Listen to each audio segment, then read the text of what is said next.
What's up guys, Asian here again with another build video. This time we're going to be going over the Warden healer. This is part 2 of our healing guide.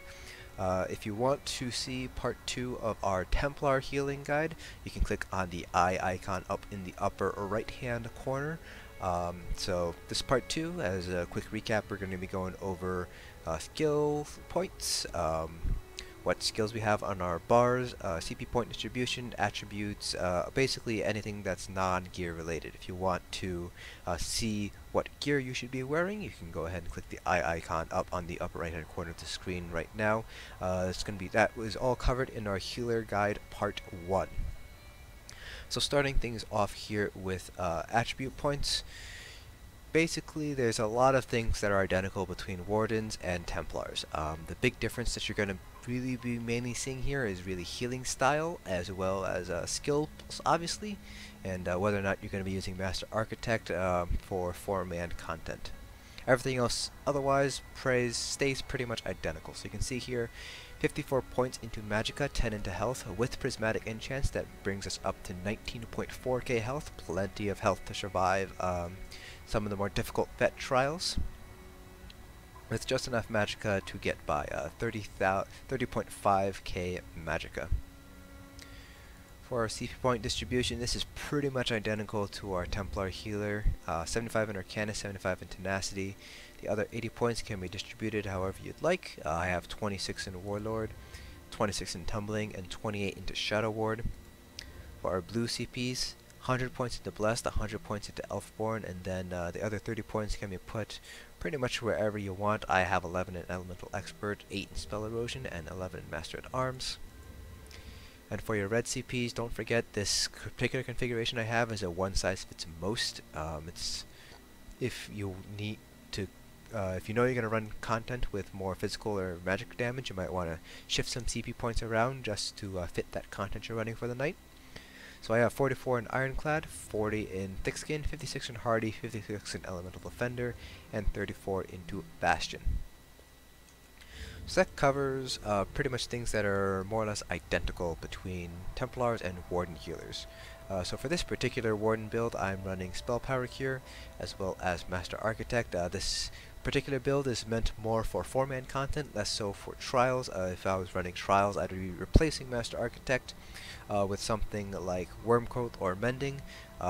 Depends on the trial that I'd be running, obviously. I don't typically heal vet trials, but I know for the newer trial, Inventor's Guard is a particularly good set for a Warden healer, and you have other options too. A Master Architect can be used in vet trials, but only in certain situations. You would want to talk with your raid lead, kind of figure out, and your other healer as well, just kind of figure out sets in terms of that. So obviously, Divines with Magicka enchants, infused with Prismatic enchants. I have 2 spell damage enchants and 1 Magicka regen enchant on my jewelry. An infused Master's Resto with the weakening enchant, and a charged Maelstrom Lightning Staff with absorbed Magicka enchant. See here with stats, I am a non-vampire. With vampire, you will have 10% extra. It actually works out to be a little bit more than 10%, but 10% extra Magicka regen. So you'd be looking more at about 2,500 Magicka regen if you are a vampire. So again, look at our spell damage, pretty close to 2,000, not that bad. Spell crit is on the lower side, but that's alright for us. And resistances are kind of iffy at best. There's a bit of a disparity here between spell and physical because I am a Breton on this tune. If you are a Argonian or a other Magicka class, Altmer, you will see less of a disparity between your spell and physical resistance. Now to go over our skills. Our front bar, this is our Restoration Staff bar. We have Harness Magicka. This is going to be our shield. Healing Springs. You can actually use Budding Seed instead of Healing Springs if you'd like. Budding Seeds does heal for more compared to Healing Springs. But however, it's not a heal over time. It is a one-shot heal, and it also takes some time for it to go into effect, so do keep that in mind. Plus, if you're using a Master's Restoration staff, you're going to be using Healing Springs anyways. If you don't have a Master's Resto, then Budding Seeds could be a good alternative for Healing Springs. It's up to how you want to play it. Combat Prayer is a mainstay. We have Efficient Purge here, and that's mainly for the extra regen from, not the Assault line, the support line from Magicka Aid. Gives us 10% extra regen for each support ability slotted. See here now we have even higher Magicka regen there. But this is really just a flex spot. You can put another skill here if you'd like. A lot of trials, particularly off the top of my head, Hoff, Asylum, Maw, you're going to want to have Purge, so this is where I would put Purge. You can obviously put that somewhere else if you'd like, but if you don't need to have Purge, you can put there's plenty of other skills you can choose. Enchanted Growth is a burst heal that also gives minor intellect and minor endurance to those that you heal. Budding Seeds, again, you can put that down. It's nice to have a Budding Seed down as well as Healing Springs. Your tanks can also use the Budding Seed synergy to help proc Alkosh. Leeching Vines is very useful as well. The only downside of Leeching Vines is that it affects one person at a time, and it's the person with the lowest health that's directly in front of you. So it's not necessarily going to hit the person you want all the time. But it does apply minor lifesteal to the enemy if they manage to hit somebody who is affected by vines. So that's a pretty good boost. That's because that will heal everybody for 690 health instead of just that one person for the 1903 health that you see here. Other skills you can use Expansive Frost Cloak. I would actually use Expansive Frost Cloak if you don't need to use Purge, or you can use the other morph, Ice Fortress, if you want to be a little bit more selfish and gain that extra damage mitigation from minor protection. But Expansive Frost Cloak basically gives you your major resistance buffs to you and as well as everybody around you, so that's very useful, especially for DPS who might not be running any skills that give them their major resistance buffs. So it helps improve your survivability, it helps to improve the group survivability, so definitely consider putting Expansive Frost Cloak or Ice Fortress on your bar somewhere. And finally, you can also use Shimmering Shield for some added ultimate gain if you know you're going up against enemies that are going to shoot projectiles at you. Projectiles can be anything from spells to arrows, so do keep that in mind. It does not, I believe, affect certain AoEs, so things like Arrow Spray does not consume Shimmering Shield, I believe. So do keep that in mind. There are a couple of abilities that will. For example, I know Mighty Chudon Spit in Rom will consume Shimmering Shield, so there are a few abilities that you don't think would consume it, but do. So you gotta kind of figure that out on your own. And for our ultimate here, since I am using Master Architect, we're going with Enchanted Forest, which is the ultimate in the green balance line. You can go with Healing Thicket. Healing Thicket has an additional heal over time after you leave the forested area. Enchanted Forest gives you 20 ultimate after if you heal somebody who's below 50% health, which is going to happen fairly often in vet trials. So that basically reduces the cost of Enchanted Forest from 90 to effectively 70 ultimate if you manage to get the extra benefit off. But it is a cheap ultimate, and it does have a pretty good burst heal as well as a very nice heal over time. So that's kind of the reason why we're using it here. But if you're not using Master Architect, then you can put Aggressive Warhorn here. So since we are using Master Architect, this build is designed more for 4-man content and less for vet trials. We aren't using Aggressive Warhorn on any of our bars.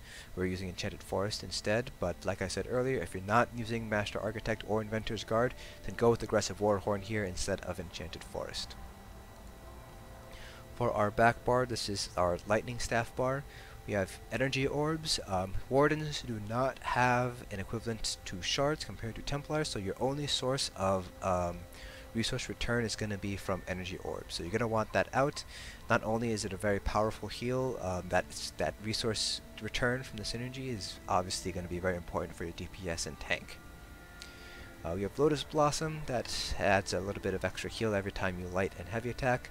You will be heavy and light attack weaving a lot, so you will get a lot of benefit out of Lotus Blossom.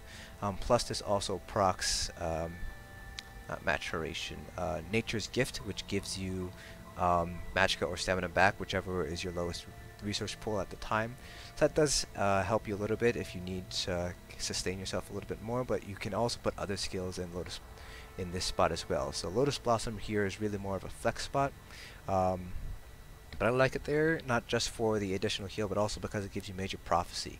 And I'll explain why that's kind of important, or at least unique to Templar healers in a little bit.